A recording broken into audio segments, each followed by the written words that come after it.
Welcome back. I am doing a last minute recording for you. I did one a few weeks ago and it's all about AI and it didn't record the screen. So we're going back to the drawing board and we're starting again. So this one's going to be a little bit shorter just because of time constraints. And I'm going to give you a little intro into my new favorite technology, which is AI. I've talked a little bit about it within the Family Search platform, but I just want to share. We're going to start today with my favorite so far, my favorite platform. And when I use the word platform, it's basically like if you use Google, that is an internet platform. If you use Safari, that's an internet platform. So an AI platform is AI that you can use um, for so many different purposes. And we're going to talk about it as far as in the genealogy world. Um, I was having tech issues with my regular recording, so I'm using a different way. And so it's probably not going to show up exactly the way that I like it to, but it's going to have to do for today. And I hope that you'll be okay with that.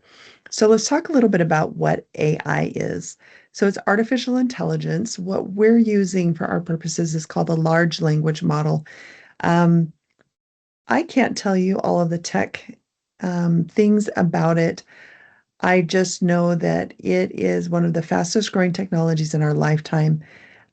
It's changing the world as we know it for good and also for bad. But just as we know, as every time there's something good, there's also an opposite. And so we're going to embrace it for all the good that it is.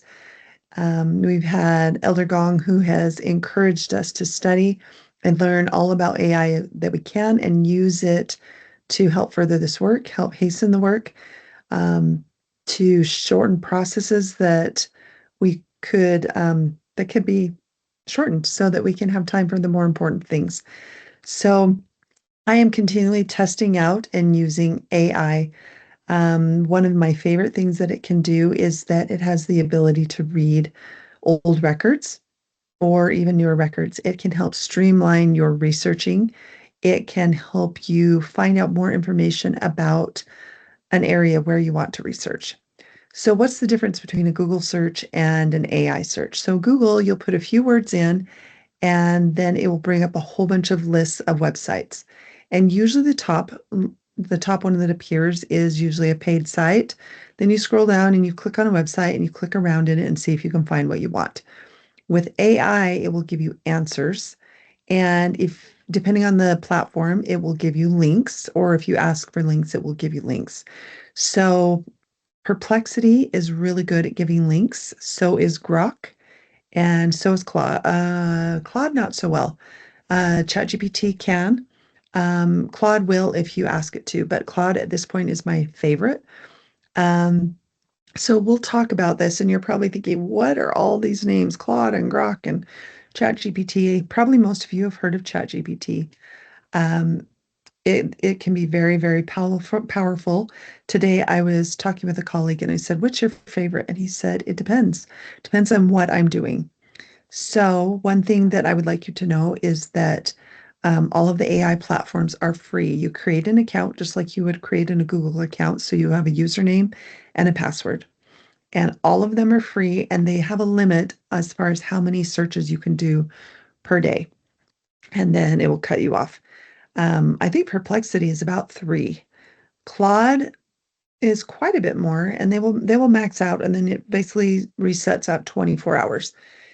And to subscribe to one of them, they're about $20 for 1 month, but you don't have to subscribe for an indefinite period of time. You could choose to do just 1 month, and that's it. Or you could just try them all. I like to bounce around, and for your purposes, you probably can just do the free accounts. The paid accounts are more robust. So if you're doing some really heavy researching or analyzing of documents, then you may want to pay for an account. I paid for Claude for a year just because I was very, very happy with what I was experiencing. And I'm using it all the time. Um, so I want to show you some examples because you might be wondering, well, why would I want to use AI? I'm perfectly happy with Google. AI can help you in so many ways. So We're going to share screen and we will see how this goes with this new, let me see, share screen. Oh, there's the share screen button, sorry. And we're just going to go in there's a little presenter mode, I guess, screen. There we go. So you can see me now and I'm going into, should be, oh, I'm down here in the bottom, I guess. Hello. So this is Claude. And as you can see, it knows who I am and it says Colette returns. It gave me a little greeting. Um, Generally, they have this kind of a look where on the left side, there's a toolbar. And this is where you can start a new chat. It's already got a new chat box for me. And I will show you some examples in Claude. I think what we'll do is we'll do Claude for today. And then I will kind of your action item is to test it out. It's my favorite.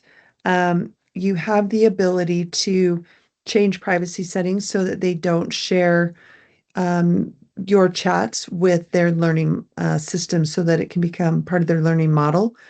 Um, just one word of caution, don't put private personal information, anything that you wouldn't want shared to the world. Don't put it on there when we're doing for the purposes of research of deceased people. You should be totally fine.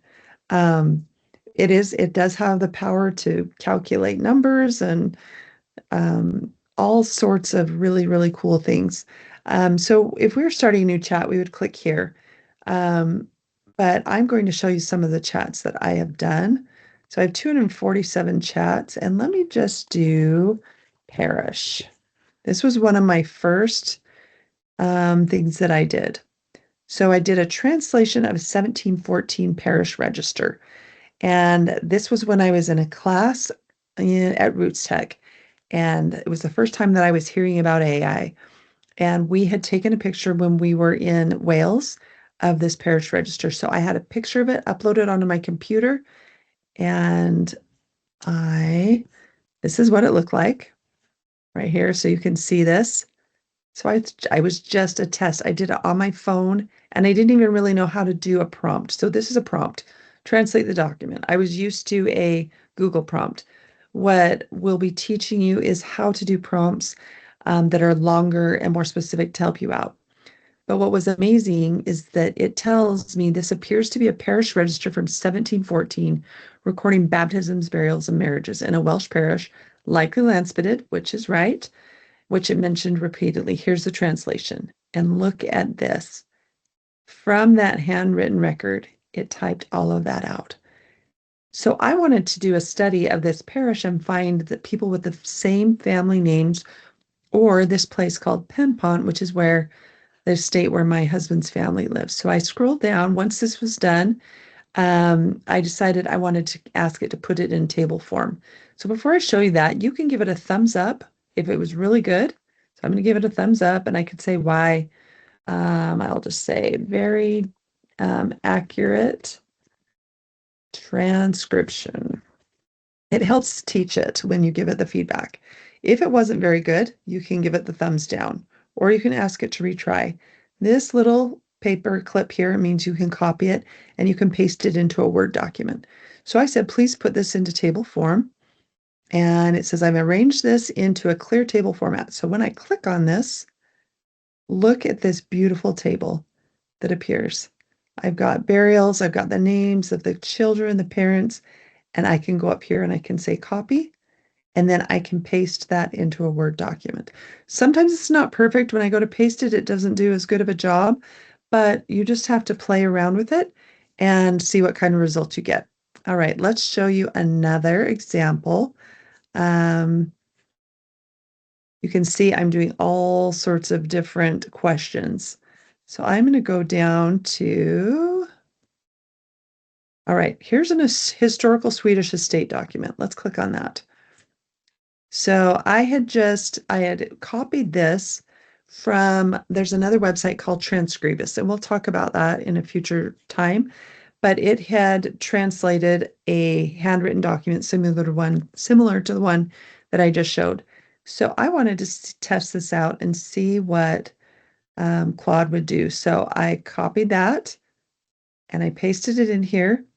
And then it says it appears to be from 1452, which was incorrect. This may be 1852 based on the handwriting style, and that was closer to the year. And then it goes and talks about a little bit about it. It talks about the widow and a deceased brother.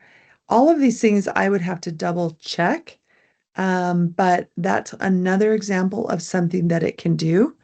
Let me see if I can find another one for you. I want to do, actually, I'm going to do one that's for a photo. So I had this is a photo that came from this photo right here. It was from a naturalization record, and I snipped it, saved it to my computer, and I uploaded it. So you can see the quality is not great. So I thought, let's just test this out. This was another little experiment. So I said, enhance, colorize, and repair this photo to look as it would in the original. So in here, watch what happens with Claude. It is not very good with photo restoration. And this is what it did. Terrible. So I'm going to show you ChatGPT. So we're going to do ChatGPT. Claude is not, it has its strengths, and photos are not one of them. So if I come over here to this little magnifying glass, those are my chats that I've recently done.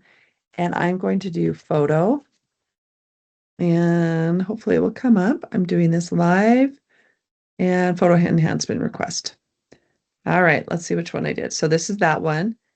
And you can already see right down here, wait for it. Now you watch, look at this one, and then look at this one.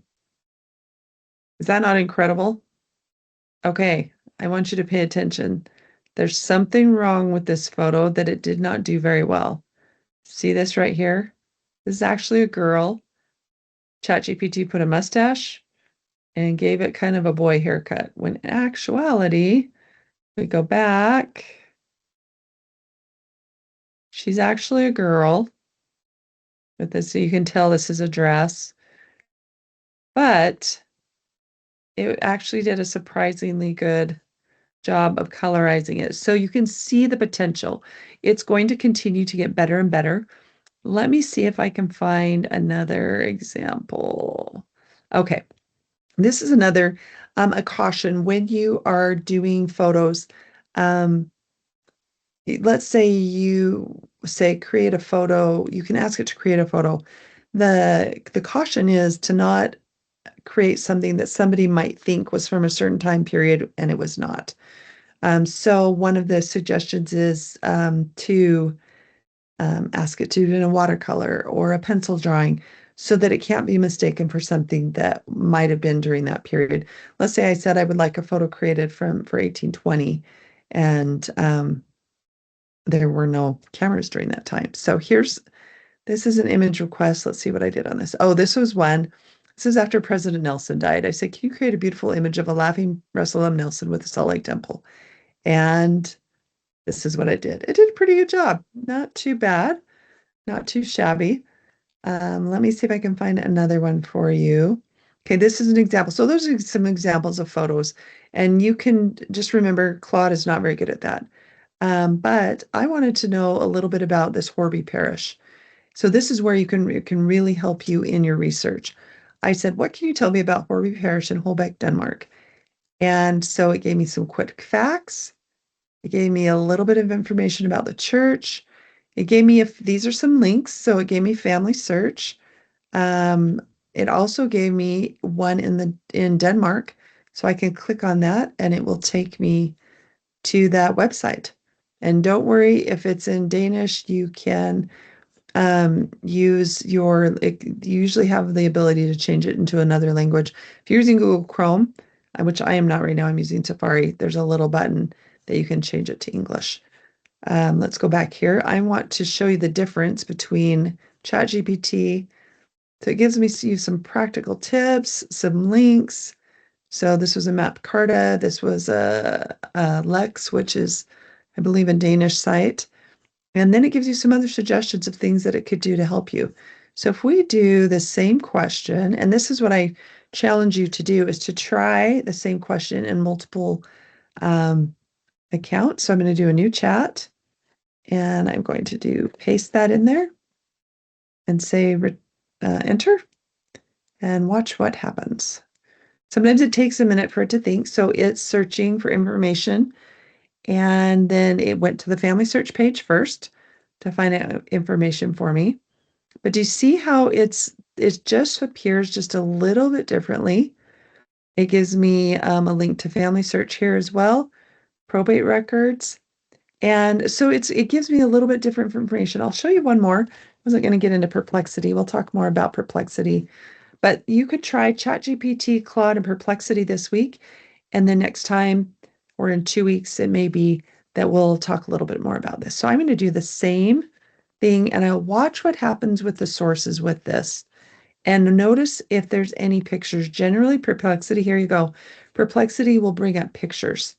And you can see right up here, it's easy to tell where the links are, where it's getting some of its information. And watch how much more detailed this is. So it gives me a lot of information. The other thing, it learns what you are searching and it will build upon that. So it knows that I like Elizabeth Shown Mills citation format. And then see how much longer this one is? I really, really like Perplexity for that fact, and also that it will give me lots of sources. So I know where I can go to find information. And then it gives me some related places that I can search. Let me show you one more thing on the chats here. Let me see if I can do, let me see if I can do Pimpont. Let me do letter. I'll have to see if this shows up this way. Here we go. So I can't remember which one was my best one. We're going to try this one. All right. This was a letter that we found in a Welsh archive. And it was a letter from these two cousins. One was living in Berkshire, Wales. One was living in Gloucester, England. And it was in the late 1700s. And it was so incredible. This was a cousin of my husband's. And it was like reading a Jane Austen novel. So fun. So I thought, I'm going to see, and I haven't been able to even get through all of the letters, just some of them. It pulls at your heart. So here we go. I said, transcribe this document. Remember, this is one of my first ones I tested out. Wasn't as lengthy, but look at this. Disappointed their intended visit this week to our good friend, Mrs. Baugh, having heard a letter from her on Sunday informing them she was devoting most of her time to nursing her afflicted niece, Miss Jones, who was mourning the life of her last brother. Isn't that so fun? And then it goes on and talks about how her carriage had overturned. She had 2 or 3 ribs broken. This happened in seconds. Absolutely incredible. So then I thought, well, I'm going to test this. This was you're probably like shocked right now. This is actually, you can see 1694. This was an actual parish book and it was written on animal hides and it was from Berkshire. And so I thought, I'm going to see what it can do. Now, just remember, just as we have a hard time reading, it too will it's not perfect and it will have a hard time. So this just tells me it shows a very old deteriorated document that appears to be from several centuries ago. And then it explains what it's probably written on, a little bit of information, but it couldn't do very well. So then I thought, let's test this one out. This was a little better. Still, you can see Thomas Phillip, but still not that great. I'm always trying to push the limits with it to see what it can do to help me to speed up my research, to speed up my searching. And again, here it gives me a little bit of information, but it's still struggling. And notice how it did the brackets with question marks. When you're giving it a prompt and asking it to do something to translate something, you can ask it to put anything that it cannot read in brackets with a question mark.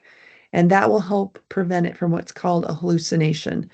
ChatGPT is very good at hallucinating. Hallucinating is like a little child who you ask a question and they know part of the answer and then they don't know the rest, but they know you want an answer, so they just make it up. So just know that you want to ask it to provide sources of where it got the information that it's giving you.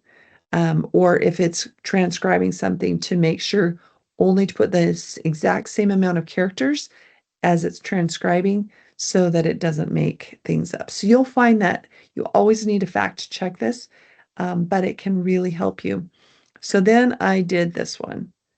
And this was an old will. This again, testing it out. Look at that, rough. You can see Lord of our Lord, but it's a 1674 Welsh will. And so here it talks a little bit about it. It can tell in the name of God, amen. It could recognize the document label, gives me some information, but it still struggled. Um, let's see if we have one more fun thing to show you. I've done so many. Um, this is a great one. So this is a World War II draft card. Now, there are a lot of fields in here. Generally, if you look at one of these, you might just pull the key things out, the name, the date of birth, and where he was born. You might look at the name of the informant or the person, it wasn't the informant, but the person who would always know their address and maybe where they're citizen, but you might kind of not pay attention to the rest of the things. But every single piece of information on here is important. The address is super critical for finding other records that you can say for sure this is your person. So, and this is also a good clue for helping you get back to the old country, because often they will list where they were born and it was in Germany, and they may say the specific place. So I wanted to test this.